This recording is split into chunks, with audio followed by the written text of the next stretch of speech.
Batman has been a part of my life for as long as I can remember. Born in the year of the Batman, 1989, Burton's Bat reigned supreme at the box office, nabbing the highest grossing movie of the year spot. Adam West's Batman series remained in syndication throughout much of my childhood, and Batman the Animated Series was the seminal adaptation of the Bat that would go on to define my love for this character. In the spirit of that, I'm going to take a look back at Tim Burton's original Batman film, and I wanted to point out some of my thoughts and experiences I had throughout rewatching the flick. Sound good?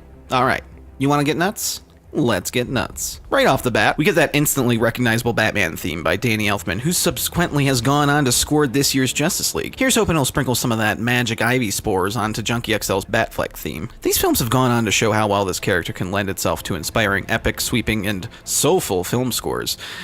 And then there was Prince. Now, I recognize the talent of the late legend that may or may not have been known as Prince at some point in his career, but every time I go back to this movie, this is one of the more random elements that I've had to swallow. I guess Jack's a fan, but here's hoping that Jared Leto won't be walking around with a boombox blasting Lady Gaga all next whatever DC flick they plug him into. I don't know, the music just doesn't really fit the tone of the movie. It's catchy, but it takes you out at points. It's kind of funny seeing the actor playing the title character of the film, Batman, Michael Keaton, credited after Jack Nicholson. Jack Nicholson being a bigger star, was credited over, all that jazz, blah, blah, blah. He's paid way more as well to play the Joker. And speaking of weird billing, I've had this poster for years with the same billing order as the movie, but Kim Basinger's name is in a box for some reason. Was she just like, if I can't be first or second billing, just put a box around it? And I guess they did that. Ooh, that shot is unfortunate. Now I want to go on record. This movie has some incredible special effects. It came out nearly 30 years ago, and the artistry and care for detail is clear, utilizing matte paintings, green screen,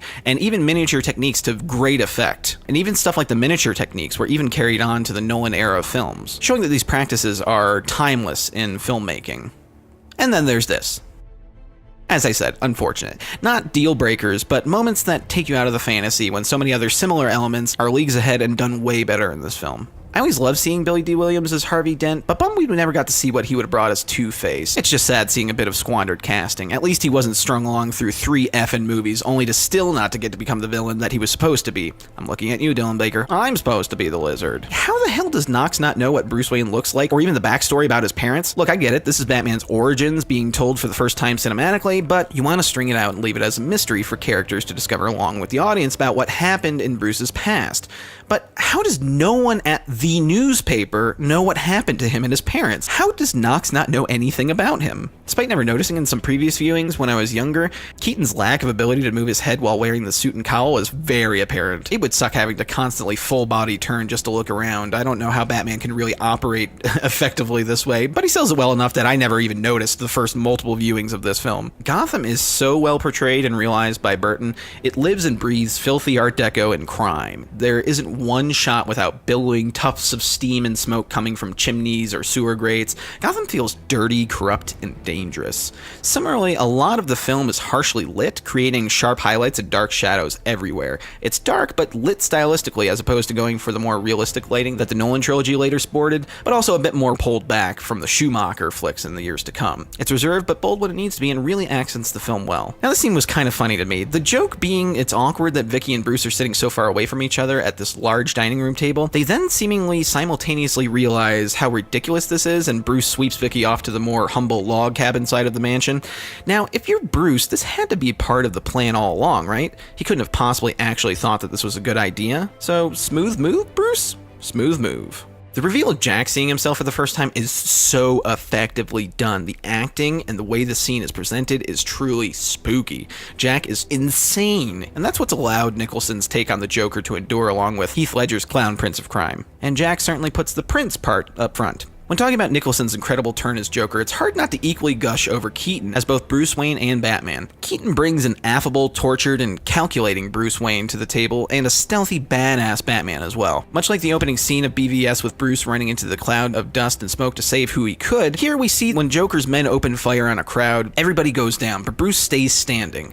He's at that moment shocked to see Jack is still alive and obviously very different, but he's unfazed by all the sheer chaos unfolding around him. Michael Keaton is Batman. He perfectly displays all the qualities and vulnerabilities of the hero, and should definitely be commended for putting his stamp on the Caped Crusader. This line, "This town needs an enema." This may be the first time in a viewing that I've ever actually understood this line. It's incredible. Now, Batman's a bit of an asshole here, causing a car of Joker's goons to crash into innocent drivers and sparks like a 10-car pileup with police nearly crashing as well. To save himself and Vicky in this situation sure is endangering a lot of people. Much like the people of Gotham, or maybe just newspaper reporters, Joker never really seems to remember / recognize Bruce. He meets him multiple times in the movie, and each time it's like it's the first time. Either that or the Joker's just like, geez, this guy again? I'm gonna give him an enema. Can that be Joker's catchphrase now, please? Oh yeah, then there's this scene. There is something else you have that I want. What?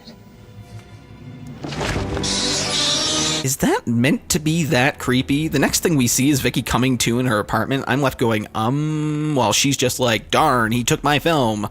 Are you sure that's all he took? Speaking of questionable actions, Batman eventually decides to go straight to Joker's lair and kill him and all of his henchmen by blowing up his hideout rather than literally doing anything else. I get it, the Joker killed Bruce's parents and has killed / threatened the people of Gotham, but you don't even know if there's any innocent people in there. He didn't even know that the Joker wasn't there. I still love you, Batman, even though you just tripped over a bunch of pews and alerted the Joker to your location, but okay. Rounding off, it was a fun run to revisit this movie and kind of jot down my experiences and little things I noticed throughout the film. At this point, we've seen so many different adaptations of Batman that it's easy to appreciate when it's done right, and particularly when that adaptation serves to inspire others. Batman is in our cultural DNA. We know his story, and it's up to new and exciting voices to continue on these adventures of the Caped Crusader for future generations. Thanks to its enduring legacy and this film's contribution, Batman is one of the most recognizable characters around the world.